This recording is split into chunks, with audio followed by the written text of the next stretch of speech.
Hey fellow creatives, welcome back to my channel where I provide art tutorials, introduce you to new techniques, and give a glimpse into my own journey of becoming a professional artist. If you're new here, be sure to hit that subscribe button so you never miss a new video. Today I'll be sharing six tips to help you draw anything realistically. And at the end I'll do a demonstration to show you exactly how I apply these tips to help me with my own sketches. I actually haven't decided what I'm going to draw yet, so I guess that'll be a surprise to both of us. Don't worry, I'll make sure that it's hard enough to where it's impressive. I'm not just like gonna draw a sphere and call it a day. Timestamps are in the description, so let's get into it.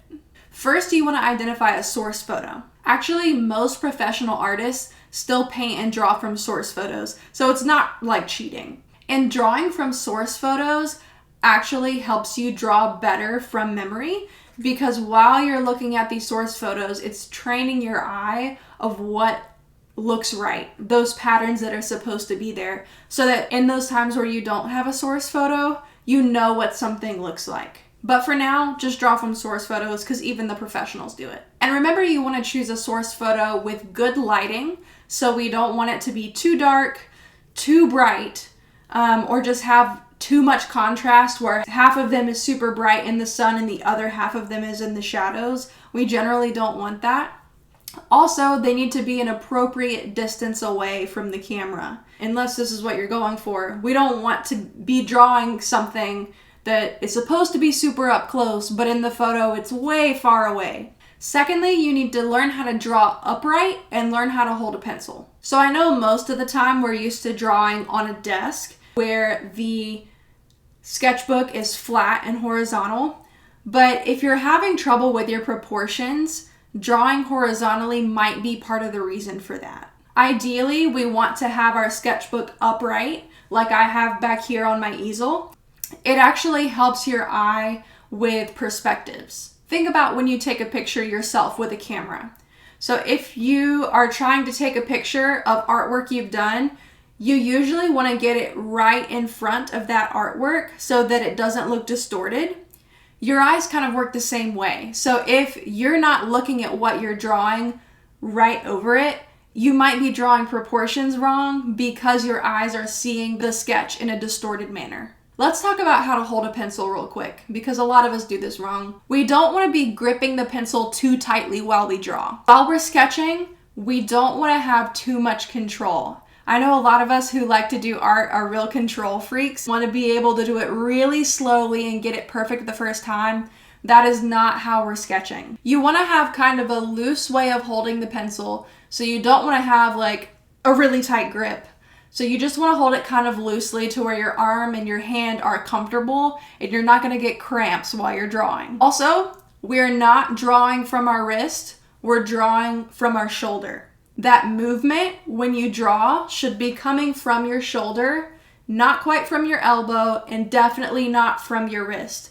This is going to help you get more straight lines and more circular circles. So we want to be drawing from our shoulder. And last thing about holding a pencil, don't try to do like this, don't try to do like that. We want to have a straight wrist. So draw from the shoulder, straight wrist, and hold the pencil kind of loosely. The third thing we want to remember is we're going to use light and repetitive pencil strokes. So we're not going in and drawing the perfect line the first time. The point is to start laying down multiple lines in this sketch, but don't just be doing these tiny little lines. Doing big movements, laying down multiple lines, and later we're going to be able to pick the correct line and erase the others. Number 4 is we're only going to use straight lines in that first sketch. This might seem kind of weird, but unless you're literally drawing a ball, you need to have straight lines. Only straight lines. It doesn't matter whether you're drawing a box, a hand, or a face. You need to be putting down straight lines first, and then later we're going to round out those corners. So if you're watching this video because you've been trying to draw people or animals or pretty much anything and it's turning out too cartoonish, this might be your issue. Everything's looking too cartoonish and rounded, but straight lines help to solve that. We're establishing that structure and form first, and then rounding out the corners if needed later. So if you look at my hand, obviously there are a lot of curvatures and curved edges in here, but there's also a lot of structure and form. So if we were to draw my hand, even though this knuckle is technically rounded, when we first sketch it, we're gonna draw it with a straight line here, a straight line there, a straight line there, and even a straight line at the end, because we're gonna round this out as needed at the end. But it's important to establish that structure and form first. All right, number 5, measuring proportions. This is something I had a really hard time with for a really long time because it's difficult. Your eyes deceive you. So when measuring proportions, you can either use a scale tool or you can use what's called relative measurements. I actually prefer relative measurements. So first you're gonna lightly sketch a box representing the maximum length and width of the subject. If you're sketching a face, the height of that box, the top of it is going to touch the top of the subject's head and the bottom is going to touch the bottom of the chin. And same with the sides of the face. You'll probably do the distance from ear to ear or the hair, but the entire sketch should fit in that box. Next, you're gonna find the center of that box on your page and the center of the source photo. And this is where you're gonna start to draw. If you know where the center is and you know what's around that center, it's gonna be easier to start your drawing. So basically what we're gonna do is start big picture and add more detail from there. Pick one feature on your object or subject to be your relative measurement. And we're gonna measure distances and lengths based on that object using our pencil as a measuring tool. For example, let's say on my source photo, I'm using the dog's ear as my relative measurement. I know using my pencil that on the photo, the dog's ear is this long, let's say. And then I wanna know what the distance is from the top of the dog's head to his nose. So I'm going to say, this is the length of my ear. Now I'm gonna start at the top of the head. Maybe it's 1, 2, maybe 2.5 or 3. So I know that from the distance from the top of the dog's head to his nose is 2.5 times the size of the ear. And then I'm gonna do the same thing on my drawing. So if I've already drawn the ear, I'm gonna measure the ear on my drawing and say, okay, top of the head, 1, 2, 2.5, that's where the nose starts. And that's the simplest way to measure proportions. Finally, we just wanna release control and get into a flow state, you know? We wanna get out of our left brain. So we don't wanna be looking at our source photo and looking at our paper and say, I'm drawing an eye, and then draw what our brain thinks the eye should look like. Because that's probably the problem you're dealing with in the first place. That's why you're here, because your brain is saying, I'm drawing an eye. This is what an eye looks like.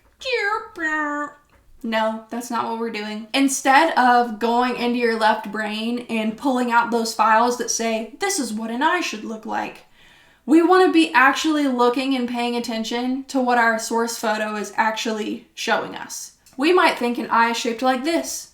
But in the source photo, it's a bit more nuanced than that. It might have some corners that are less rounded than we thought they were, but we need to be paying attention to be able to notice those details. If you're having trouble with this, something that sounds crazy but can actually really help you is turn your source photo upside down and start drawing like that. That way your brain will kind of get confused and not really know what you're looking at, so that then you can actually do some real observation and start practicing looking at those lines. And now for the demonstration.